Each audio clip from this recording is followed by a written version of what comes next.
দোস্ত বদনা তো মদ খাওয়া ছাড়ে দিছে রে। না বে, উনি তো প্রতিদিন মদ খাওয়া ছাড়ার অভিনয় করে। মানে কি রে, বুঝে ক। এ বে, সেদিন ওর বাড়িতে গেছি বুঝছু, বাড়ি যা দেখি ওই মদের বোতল ফেলে দিচ্ছে আর প্রতিজ্ঞা করিচ্ছে। কি প্রতিজ্ঞা করিচ্ছে? প্রথম খালি বোতল পাক মারে ফেলে দিচ্ছে আর করছে, তুই দূর হয়ে যা, তোর জন্য আমার চাকরি চলে গেছে। এই কয়া পাক মারে ফেলে দিয়ে ভাঙে ফেলে দিল।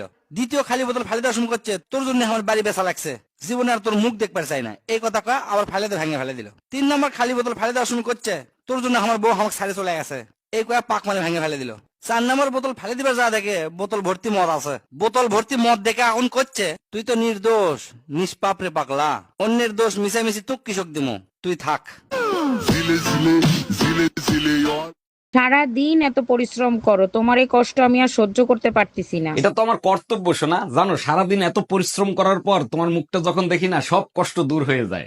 আজ থেকে আমি সব ফালতু খরচ বন্ধ করে দেব, প্রতিদিন আর মেকআপ করব না। খবরদার, আমি সব কষ্ট সহ্য করতে পারবো, কিন্তু মেকআপ ছাড়া তোমাকে সহ্য করতে পারবো না। ডাক্তার দেখেন তো আমার জামাইয়ের কি হয়েছে, প্রতিদিন রাত্রে স্বপ্নে নায়িকাদের ডাকতে থাকে। আমি কিছু মেডিসিন লিখে দিচ্ছি, ওগুলো ব্যবহার করবেন। ফাউন্ডেশনটা বিদেশি নিবেন, আর ক্রিমটা ক্রিম আপার কাছ থেকে নিবেন। ডাক্তার এগুলো ব্যবহার করলে তো আমি সুন্দর হব, কিন্তু আমার জামাইয়ের রোগটা কেমনে ভালো হবে? আপনি সুন্দর হইলে স্বপ্নে আপনাকে ডাকবে, ছেলেরা স্বপ্নে রাজকুমারী দেখে, চাকরানি দেখে না। এই কাঁচা আম আনছি আচার দেওয়ার জন্য, আমগুলো পাইকে গেল কি করে? পাকবে না কি করবে, সবকিছু তো ভেজাল। দেখো কেমিক্যাল দেয়া আম আনছো নাকি? আরে না, কাঁচা বাজার দিয়ে আম আনছে, ওই আমে কেমিক্যাল আসবে কি করে? ভালো কথা, আজকে কি তোমার মা আসছিল নাকি? হ্যাঁ আসছিল, তুমি আসার আগেই চলে গেছে, তুমি কি করে জানলা? কাঁচা আম পাকা দেখে তোমার মায়ের কথা তো কেমিক্যালের চাইতেও বিষাক্ত। ভাই আপনি কি সিঙ্গেল নাকি ম্যারিড? ভাই আমি ম্যারিড। লাভ ম্যারেজ নাকি অ্যারেঞ্জ ম্যারেজ? ভাই আমি লাভ ম্যারেজ অ্যারেঞ্জ ম্যারেজ এগুলা বুঝি না, আমার ম্যারেজ হয়েছিল কোর্ট ম্যারেজ। ভাই কোর্ট ম্যারেজ মানে? কোর্ট ম্যারেজ ভাই, আমি এক রাজমিস্ত্রির কাজ করতাম, ওই জায়গায় এক মেয়ের পছন্দ হয়ে গেছে, আর মায়েরা আমার একদিন রাত্রে কইলো কি একটু দেখা করতে। আমি গেলাম দেখা করতে, এলাকার লোকজন ধরে আমার বিয়ে পড়াই দিচ্ছেন। এটা আমি কি লাভ ম্যারেজ করবো না অ্যারেঞ্জ ম্যারেজ করবো? এটা তো কোর্ট ম্যারেজই। তো বর্তমানে আপনি কি করেন? বর্তমানে ভাই আমি আরএম এর কাজ করতেছি।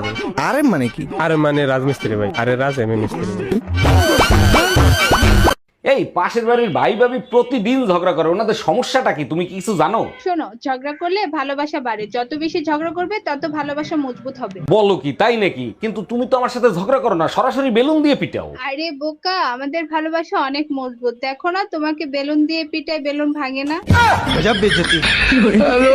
অরুণ ভাই, আজকে হোটেলে বসে আমার জামাইরে নাকি আপনি অপমান করছেন। আর ভাবি বললেন না, সকালে আমার হোটেলে আইসে নাস্তা নিতে, সেখানে বসে আমার সাথে মাস্তানি করে। আপনি তো জানেন ও লোকটা সুবিধার না, এখন যদি আপনার কোনো ক্ষতি করে দেয়। যে পারে না সকালে বউরে দিয়ে নাস্তা বানাইতে, সে আমার বাল ফেলাই দিয়ে। কি ব্যাপার ভাবি, কেমন আছেন? মন খারাপ কেন? আজকেও কি ভাইয়ের সাথে ঝগড়া হয়েছে নাকি? অরুণ ভাই, বিধাতা মনে হয় আমার কপালে শান্তি লিখতে ভুলে গেছিল, তাই কোথাও শান্তি খুঁজে পাই না। আপনি তো ভাইরে নিয়ে আলাদা থাকেন, শ্বশুর শাশুড়িও থাকে না, তাইলে শান্তি কেন খুঁজে পাচ্ছেন না? কেমনে খুঁজে পাবো? আমার জামার ভিতরে তো শ্বশুর শাশুড়ি দেবর আর ননদের কম্বো প্যাক ঢুকানো আছে।